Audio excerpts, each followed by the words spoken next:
മലപ്പുറം കൂരിയാട് ദേശീയപാതയുടെ ഒരു വശം തകർന്നു വീണതിൽ നിർമ്മാണം നടത്തുന്ന കമ്പനിയുമായി കളക്ടർ ഇന്ന് ചർച്ച നടത്തും. ദേശീയപാത തകർന്ന സ്ഥലം UDF convener Adoor Prakash, AP Anilkumar MLA, മുസ്ലിം ലീഗ് അഖിലേന്ത്യാ ജനറൽ സെക്രട്ടറി PK കുഞ്ഞാലിക്കുട്ടി തുടങ്ങിയവർ സന്ദർശിക്കും.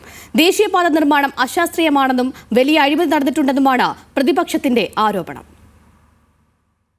50 അടിയോളം ഉയരത്തിൽ കോൺക്രീറ്റ് കട്ടകൾ വെച്ച് പടുത്തുയർത്തി മണ്ണിട്ടു നികത്തിയ 6 വരി പാതയുടെ ഒരു ഭാഗം പൂർണ്ണമായും തകർന്നു വീഴുകയായിരുന്നു. 2022 മാർച്ചിൽ നിർമ്മാണം ആരംഭിച്ച പ്രവൃത്തി ഈ മാസം 31 പൂർത്തിയാക്കി നാഷണൽ ഹൈവേ അതോറിറ്റിക്ക് കൈമാറാനിരിക്കെയാണ് പുതിയ പാത തകർന്നു വീണത്. ഈ സമയം സർവീസ് റോഡിലൂടെ വന്ന കാറുകൾ റോഡിൽ രൂപപ്പെട്ട വലിയ ഗർത്തത്തിൽ കുരുങ്ങി. കോൺക്രീറ്റ് കട്ടകൾ വീണ് കാർ യാത്രക്കാർക്ക് പരിക്കേറ്റു.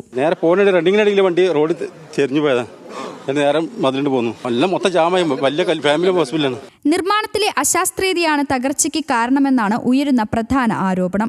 ഞങ്ങൾ വളരെ അശാസ്ത്രീയമായ രീതിയിൽ ഒരു മുന്നൊരുക്കമില്ലാതെ ചെയ്തു പോകുന്നവർക്കാണ് മണ്ണിട്ട് ഉയർത്തിയ പ്രശ്നം. ഇത് സാധാരണ എല്ലാവരും മനസ്സിലാകുന്ന കാര്യമില്ലേ?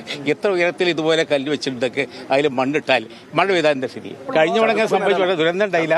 നിർമ്മാണത്തിലെ അശാസ്ത്രീയത ചൂണ്ടിക്കാട്ടി പലതവണ അധികൃതർക്ക് പരാതി നൽകിയെങ്കിലും നിർമ്മാണ കമ്പനി അവ തള്ളിക്കളയുകയായിരുന്നുവെന്ന് നാട്ടുകാർ പറഞ്ഞു. ആ വിഷയത്തിൽ ഞങ്ങൾ ഒരുപാട് തവണ പരാതികൾ നൽകിയതാണ്. ജില്ലാ കലക്ടർക്ക് നൽകിയിട്ടുണ്ട്, KNRC അധികൃതർക്ക് നൽകിയിട്ടുണ്ട്. ഈ അശാസ്ത്രീയമായ നിർമ്മാണത്തിനെതിരെ. അതേപോലെ തന്നെ ഇത് ഇവിടെ മാത്രമല്ല, ഇതിനു മുമ്പ് കക്കാട് ഈ ഒരു 5 മാസം മുമ്പാണ് ഇടിഞ്ഞു വീണത്. ഒരു തവണ അല്ല, 2-3 തവണ ഇടിഞ്ഞു വീണു.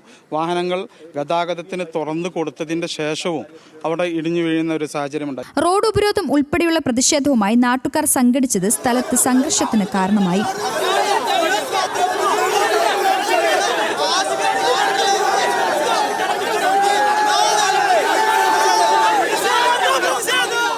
ഹൈദരാബാദ് ആസ്ഥാനമായുള്ള KNR കൺസ്ട്രക്ഷൻ കമ്പനിക്കാണ് നിർമ്മാണ ചുമതല. 75.6 കിലോമീറ്റർ ദൈർഘ്യമുള്ള മലപ്പുറം ജില്ലയിൽ 7,800 കോടി രൂപ ചെലവഴിച്ചാണ് ദേശീയപാത നിർമ്മാണം. ഇതിൽ 3,000 കോടി രൂപ ചെലവഴിച്ചത് സ്ഥലമേറ്റെടുക്കലിനായിരുന്നു.